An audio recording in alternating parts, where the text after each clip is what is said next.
Salut, j'espère que tu vas bien. Dans cette vidéo, je vais te donner mes conseils pour réussir ton pop-up store, pour ouvrir ta propre boutique éphémère.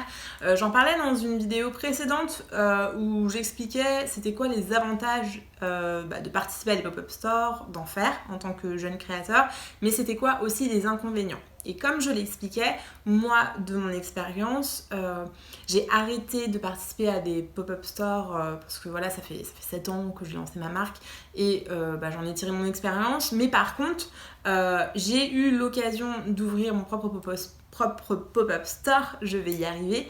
Et franchement, ça a été une super expérience. Je l'ai fait parce que j'ai eu l'opportunité et surtout, ça me permettait de faire un pop-up store à mes conditions et de réunir toutes les conditions que j'estimais importantes pour pouvoir cartonner pendant ce pop-up store. Parce que voilà, quand on fait un pop-up store, ça prend du temps, ça prend de l'énergie, c'est ce que je disais, c'est un budget aussi.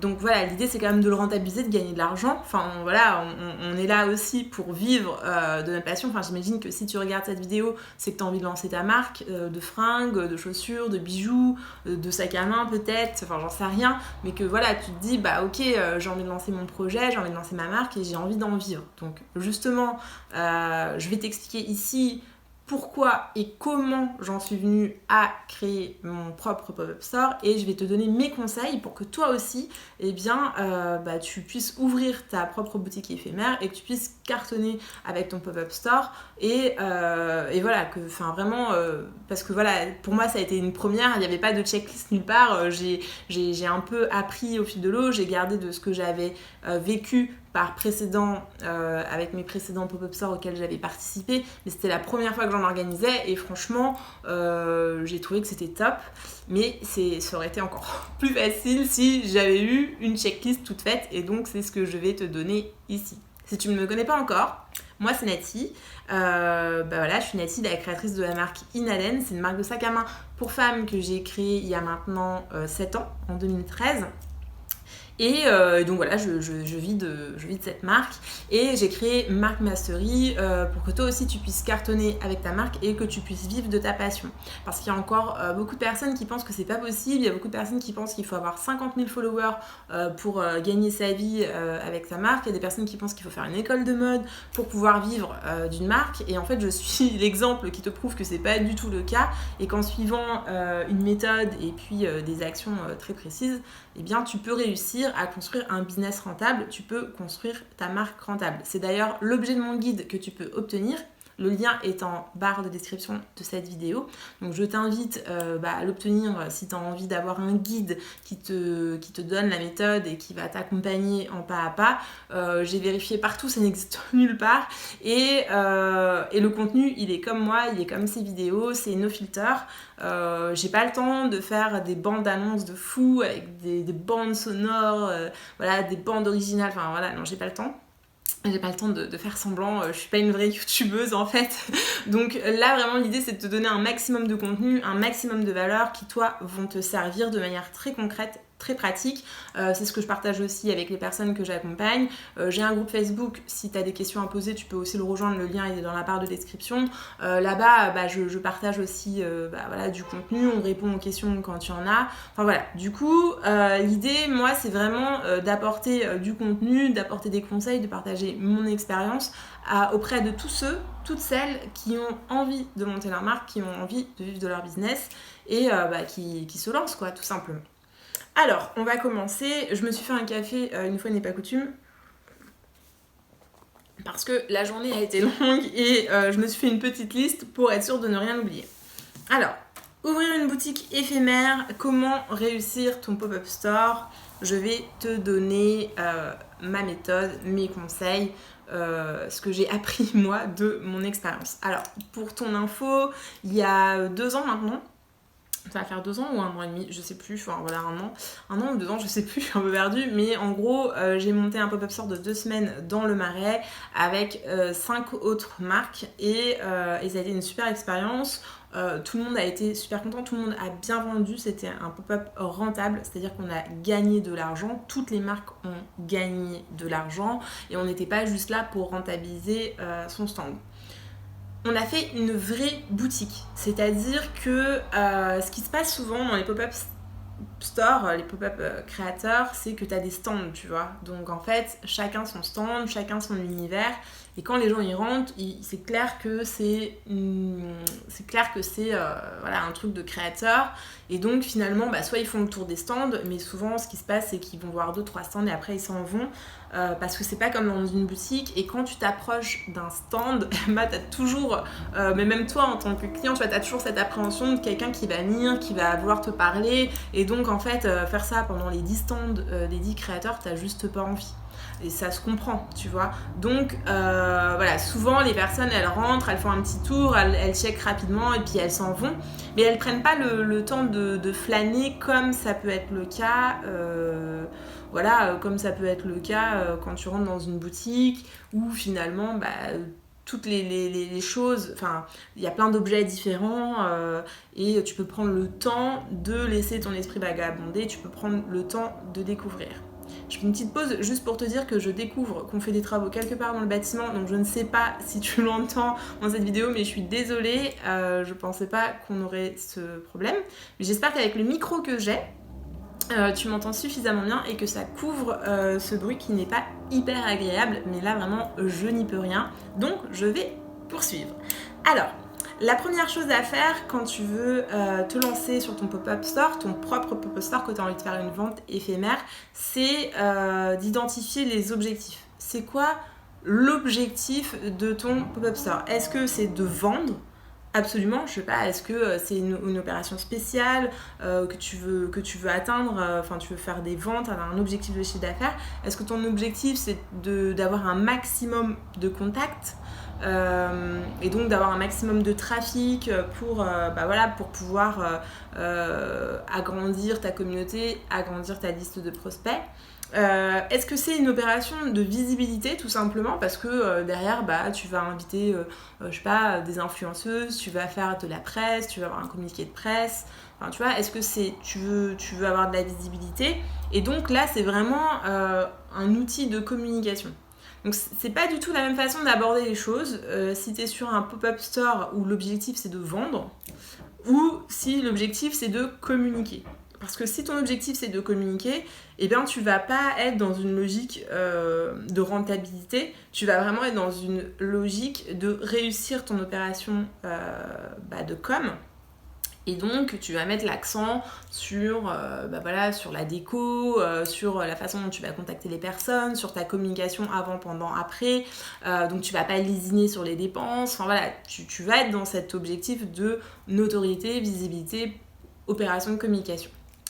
Si ton objectif c'est de vendre et d'être rentable, peut-être que tu vas sélectionner des pièces dont tu sais qu'elles vont bien se vendre, peut-être que tu vas faire une offre spécifique pendant cette OP, et surtout si ton objectif c'est de vendre, pareil, tu vas travailler ton avant événement en mobilisant ta communauté, mais tu vas aussi miser sur une durée plus longue, parce que si ton objectif c'est de vendre, du coup tu vas peut-être te dire je vais faire une semaine plutôt que 2 jours, tu as peut-être plus de chances de vendre plus. Et donc voilà, c'est vraiment des choses que tu dois, la première chose que tu dois te dire, ok, pourquoi, à quoi va servir cet événement.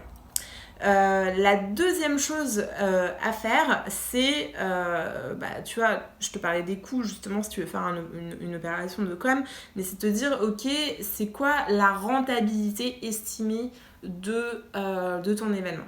Si c'est toi qui organises et que tu es avec d'autres marques, ça te coûtera forcément moins cher que lorsque tu es en exposant. Parce que quand c'est toi qui organises, déjà tu as la pleine maîtrise du coût que ça a. Et finalement, tu te prends pas, parce que ceux qui organisent des événements, ils prennent forcément une com sur soit les ventes, soit... Enfin, tu vois, c'est leur activité d'organiser des événements. Donc forcément, il faut qu'ils y trouvent leur compte. Là, le fait que toi t'organises, forcément t'as une totale maîtrise du budget, et donc tu peux très bien te dire, ok, est-ce que ça passe si on est 4 marques? Est-ce que finalement il faut qu'on trouve 2 ou 3 autres marques pour alléger le budget? Et ça, c'est quelque chose sur lequel tu as la main, puisque toi tu sais combien te coûte le loyer de ta boutique et puis derrière tu divises par le nombre de marques et tu es capable d'ajuster. Et après tu demandes aux marques que tu veux absolument c'est quoi leur budget, parce que encore une fois, lorsque c'est toi qui crées ton pop-up de jeune créateur et que tu le fais pour valoriser ta marque, pour ta marque, encore une fois, je t'invite à sélectionner des marques qui ont le même positionnement que toi, qui ont le même univers que toi et qui finalement vont toucher la même clientèle. Tu vois, nous, comme je te disais, on avait créé une vraie boutique, c'est-à-dire que très fréquemment, mais c'est arrivé, je pense 2 fois sur 3, une cliente, elle achetait pas juste à une marque, elle achetait à 2 voire 3 marques différentes parce que tout était complémentaire. Moi, j'avais sélectionné une marque de chaussures, il y avait 2 marques de prêt-à-porter, mais elles étaient complètement différentes. Il y en avait une qui était très tendance wax ethnique, il y en avait une qui était plutôt matière naturelle, très minimaliste. Il y avait une seule marque de bijoux, on avait une marque de bougies, il y avait, que je dise pas de bêtises, on avait aussi du café, du thé. Enfin, voilà, il y avait des petites marques, je dirais, complémentaires. Mais voilà, le gros des marques, c'était ça. Et finalement, quand tu rentrais dans la boutique, tu pouvais t'habiller de la tête aux pieds, tu pouvais te faire plaisir de la tête aux pieds et aucune marque était en concurrence avec une autre. Et c'était vraiment l'intérêt de la boutique. Donc, par rapport à ton objectif et par rapport à la rentabilité, je dirais, que tu veux, ou en tout cas la rentabilité estimée de ton projet, je t'invite à identifier quelques marques qui sont complémentaires à la tienne et de les contacter pour leur proposer ton projet et de voir ce serait quoi leur budget, enfin voilà, si elles pourraient rentrer dans le coût du stand, si c'était divisé par 5 marques par exemple, ou s'il faut augmenter et inviter d'autres marques à participer. Lorsqu'on parle des coûts d'un pop-up store, moi quand je l'ai organisé, comme je le disais dans ma précédente vidéo, en fait aujourd'hui j'ai un business qui est important et donc j'ai pas le temps de passer une semaine comme ça, 2 semaines derrière un comptoir à attendre que ça se passe. Donc ce qu'on a mis en place, et les autres marques c'était pareil d'ailleurs, on était toutes à des stades un peu avancés, enfin différents, mais il y en avait qui étaient quand même à des stades aussi avancés. Et du coup ce qu'on a fait, c'est que nous on a établi un roulement, et moi j'avais même à l'époque une super stagiaire, mais alors vraiment une super stagiaire, qui a géré mes ventes, une grosse partie. Moi j'étais là le week-end parce que c'était là où il y avait des gros moments, mais tu vois la semaine j'ai pu bosser tranquillement sur mes activités. Mais toi par exemple, si tu peux pas être présent là tout le temps et que tu dois prendre quelqu'un pour te dépanner et que tu dois payer cette personne, faut que tu en tiennes compte, tu vois, t'as le transport, t'as la bouffe du midi, t'as son temps à elle de travail, et donc tu peux très bien aussi décider de prendre une ou 2 vendeuses et vous partagez les coûts avec les autres marques si les autres marques elles ont envie de ne pas être présentes pendant une semaine, 2 semaines mobilisées sur un stand. Ça se comprend parfaitement. Et du coup, ça, c'est des coûts qu'il faut vraiment prendre en compte parce que parfois on oublie. Mais voilà, si tu prends quelqu'un, même si c'est quelqu'un qui te dépanne, tu lui glisseras sûrement un billet. Voilà, du coup, il faut quand même que tu en tiennes compte par rapport à tes coûts et par rapport aux ventes que tu peux espérer. Toujours réfléchir en termes d'investissement. C'est-à-dire que quand tu vas te lancer, quand tu vas ouvrir cette boutique, tu vas peut-être pas récupérer de l'argent immédiatement, ça va peut-être pas être rentable tout de suite. En tout cas, tu vas peut-être pas atteindre les objectifs que tu voulais de manière immédiate. Mais par exemple, si tu as chopé énormément de contacts et que derrière, tu les travailles avec tu vois, du mailing, que tu refais un événement derrière, etc., là, tu vas peut-être convertir. Donc ça aussi, c'est vraiment intéressant de le prendre en considération. Pareil, si tu as beaucoup de presse, que tu as beaucoup d'influenceuses, de youtubeuses qui parlent de toi, c'est de la communication, tu touches des gens et ça c'est super aussi. Donc il faut que tu aies bien en tête c'est quoi tes objectifs, c'est quoi le coût et finalement quelle retombée tu peux espérer de ton événement. Alors Mes conseils, le premier, c'était d'avoir des objectifs clairs. Le deuxième, c'est d'avoir une idée des coûts et de calibrer les coûts en fonction des marques qui participent, du nombre de marques que tu peux inviter, etc. Voilà, bon, ça je pense que tu as compris. Le troisième, c'est de te faire une checklist, tu vois, de faire une checklist très précise de tout ce que tu dois faire, parce que gérer un événement, c'est juste le rush, tu vois, si t'as déjà géré un anniversaire surprise, des vacances, enfin imagine c'est un peu la même chose, sauf que là c'est pour ton business et que tu peux pas te louper parce qu'une fois que t'as donné ton chèque à la personne pour louer l'espace, et maintenant faut y aller, tu vois. Donc tu te fais une checklist et dans cette checklist tu te notes tout, mais absolument tout ce que tu dois avoir en tête, préparer, mettre en place, depuis les posters, l'affichage, les flyers, tout ce qui va être la communication sur les réseaux sociaux, tout ce qui va être mobilier, tout ce qui va être déco, tout ça tu le notes quelque part, tu notes tout. Et ensuite tu organises ça sur un planning en te disant ok, qu'est-ce qui est avant, qu'est-ce qui est pendant, qu'est-ce qui est après, et tu t'organises pour que tout ce qui doit être fait avant soit fait avant, bien sûr, et pour que tout ce qui doit être fait pendant soit aussi fait pendant. Donc soit c'est toi qui le fais, soit tu délègues, mais soit tu partages avec les marques qui sont co-organisatrices avec toi. Mais en tout cas il faut que tu aies un planning clair et que tu le fasses en amont pour ne rien oublier.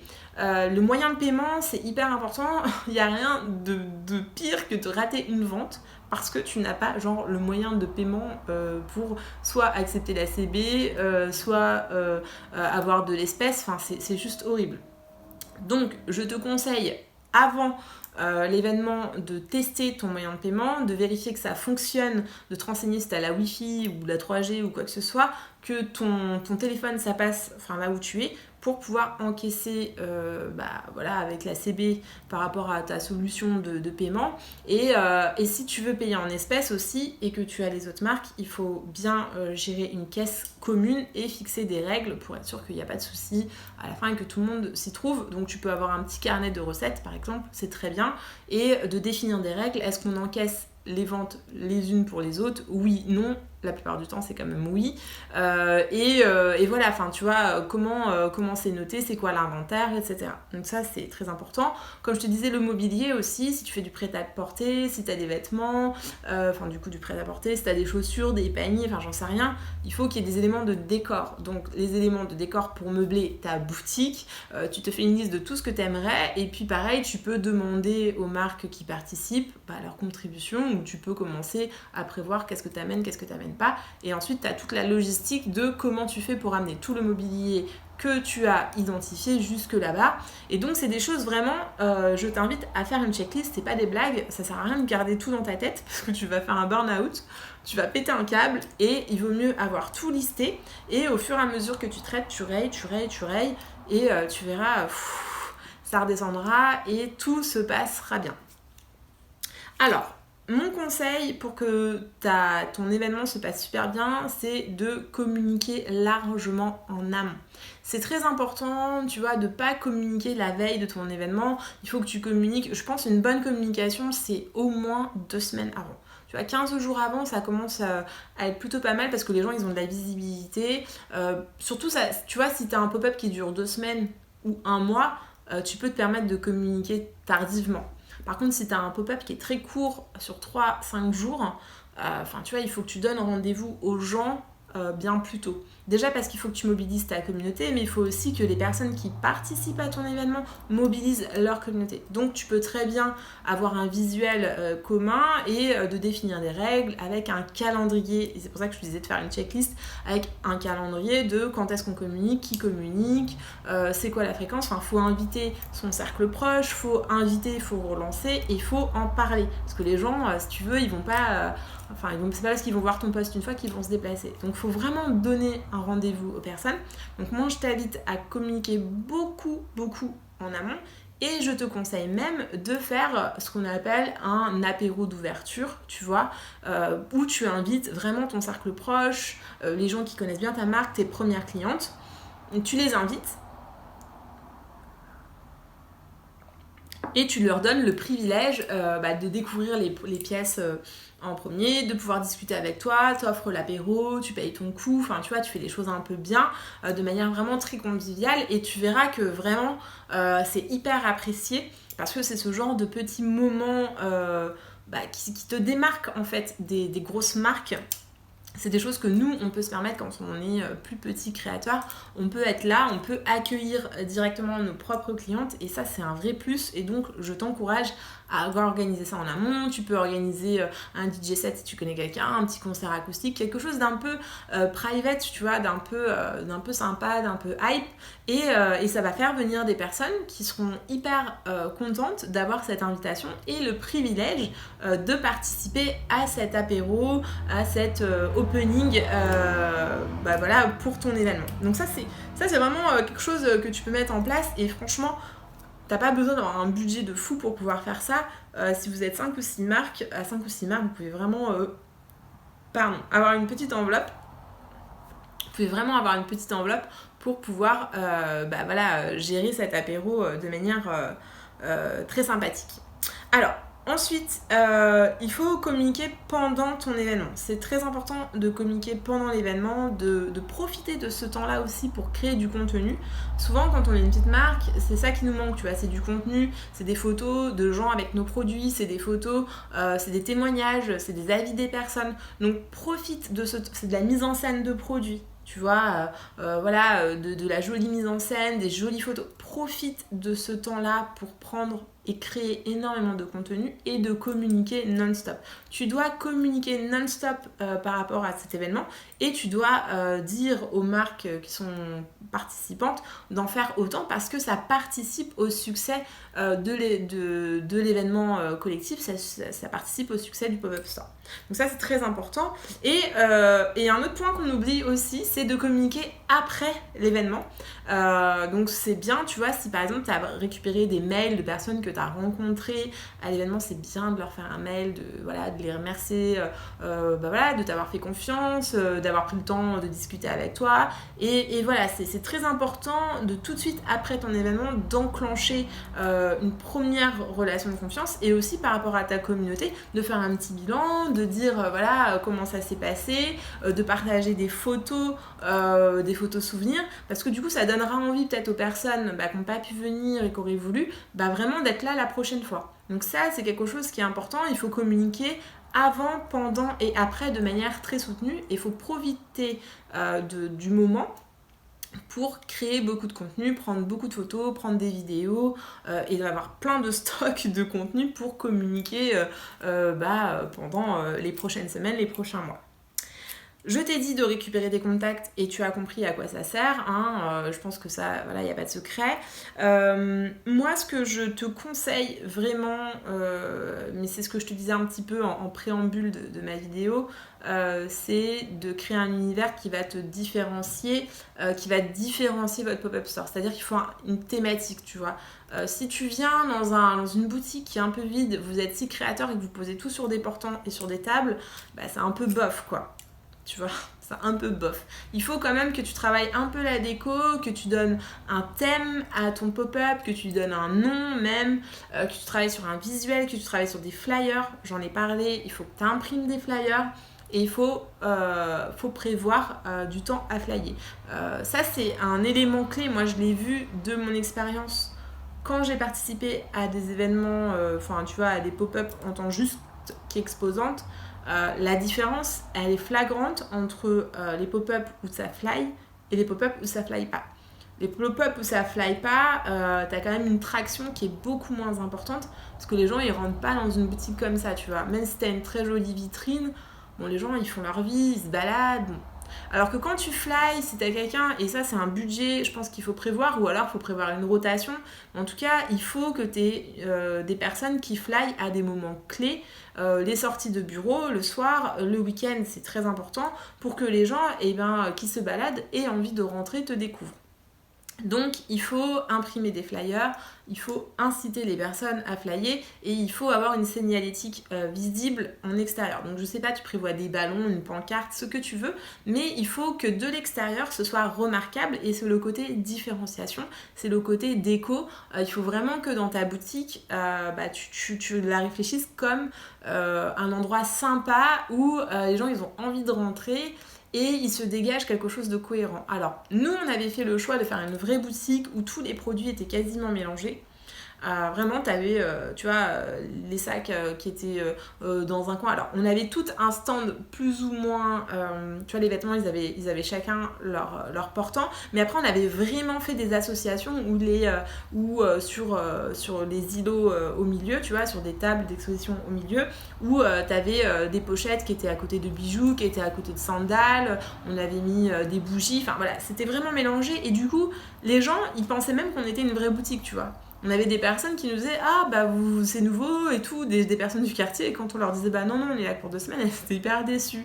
Mais du coup c'est vraiment l'avantage. Si vous arrivez à faire ça, si toi tu peux faire ça, c'est bien. Si tu peux pas le faire, c'est pas grave. Le tout, si tu veux, c'est qu'il y ait une cohérence. Si vous êtes 5 ou 6 marques, je sais pas, t'achètes 5 ou 6 cadres qui soient les mêmes, où tout le monde met ses mêmes visuels. Enfin, faut que ce soit cohérent, faut que ce soit propre. Il faut vraiment que tu arrives à dégager une unité. Et c'est ce qui fait la différence, encore une fois, entre des pop-up qui fonctionnent et des pop-up où finalement, je trouve que... Enfin, moi, par exemple, en tant qu'exposante, j'avais eu des moins bons résultats. Parce que tout simplement ça faisait trop un peu amateur, tu vois, il y avait plein de choses très différentes et on comprenait pas bien en fait si c'était un seul événement ou qu'est-ce que un tel faisait à côté d'un tel, on comprenait pas. Et donc visuellement la déco doit te permettre de faire cette unicité avec des règles de couleur, avec des règles d'affichage. Enfin voilà, c'est bête mais c'est important de faire ça. Voilà, moi c'est les... voilà, je regardais si j'avais rien oublié. Mais voilà, moi c'est les détails, enfin en tout cas c'est vraiment les choses qui m'ont marqué par rapport à mon expérience. Il faut quand même compter 2 à 3 semaines de préparation sur un pop-up store et après quand tu es sur le pop-up store il faut vraiment prévoir de la disponibilité. Si toi tu veux te lancer dans l'ouverture de ta boutique éphémère, je t'invite à pas sous-évaluer la charge de travail que ça va générer, parce que si toi t'es tout seul pour faire ça, si tu as l'intention d'organiser tout seul, dis-toi que ça va t'immobiliser du temps pendant, admettons que c'est un pop-up store de 2 semaines, pendant 5 semaines, et donc pendant 5 semaines tu pourras rien faire d'autre. Par rapport à ton business, et donc 5 semaines sans rien faire d'autre par rapport à ton business, à ta communication, etc. c'est très long à gérer tes ventes en ligne si tu as déjà des ventes en ligne, à prospecter tes boutiques si tu prospectes des boutiques, enfin voilà, c'est à travailler tes collections, à créer si c'est toi qui crées, c'est très long. Donc vraiment ne sous-évalue pas la charge de travail parce que c'est une vraie charge de travail. Ceux qui organisent des pop-up stores, ils sont rodés, mais tous te le diront, tu vois, c'est vraiment un vrai job. Et moi, ce que j'avais fait et ce qui m'a beaucoup vraiment aidé, c'est que, comme je te dis, j'ai fait un recrutement juste avant d'une stagiaire et elle a été recrutée pour ça. Et vraiment, ça a été super, quoi. Elle avait une feuille de route, moi je lui avais donné une feuille de route très précise. Et comme tout était, j'avais fait ma checklist, j'avais fait mon planning, il y avait tout, eh bien elle a pu vraiment avancer et débroussailler tout ce qu'il y avait à faire. Et en termes de présentiel dans la boutique, elle a pu gérer, elle était à l'aise. Pareil, si tu prends une stagiaire ou tu demandes à une copine de t'aider, parce que tu as peut-être des copines sympas qui auront envie de t'aider, c'est hyper important de prendre quelqu'un qui est hyper à l'aise et qui va pas avoir peur de parler aux personnes, qui peut parler anglais par exemple si dans un quartier très touristique, parce que nous par exemple dans le Marais on avait beaucoup de clients étrangers, et donc il fallait parler anglais, tu vois, et donc ça a été un peu compliqué voilà avec ma stagiaire, mais finalement tu vois les personnes, comme c'était des roulements et qu'on s'était organisé pour jamais être tout seul dans la boutique, ça s'est géré. Mais tu vois, c'est des choses, moi par exemple, j'y avais pas pensé, tu vois. Et en fait, c'est quand même important de pouvoir se dire, ah bah oui, si t'es dans un coin touristique, si tu privilégies un endroit où tu vas avoir du passage d'étrangers, il faut pouvoir parler en anglais. Donc, je pense que là, je t'ai fait un retour avec des pistes, en tout cas, plein de conseils pour pouvoir réussir ton pop-up, pour pouvoir ouvrir ta propre boutique éphémère. Si tu as des questions, n'hésite pas à les poser en commentaire, je me ferai un plaisir d'y répondre. Si toi aussi tu as eu une expérience, que tu as monté ton pop-up et que tu te dis que j'ai oublié un truc ou quoi, bah, partage ton expérience en commentaire, bah, ce sera toujours utile pour les personnes qui vont découvrir cette vidéo et qui se posent des questions.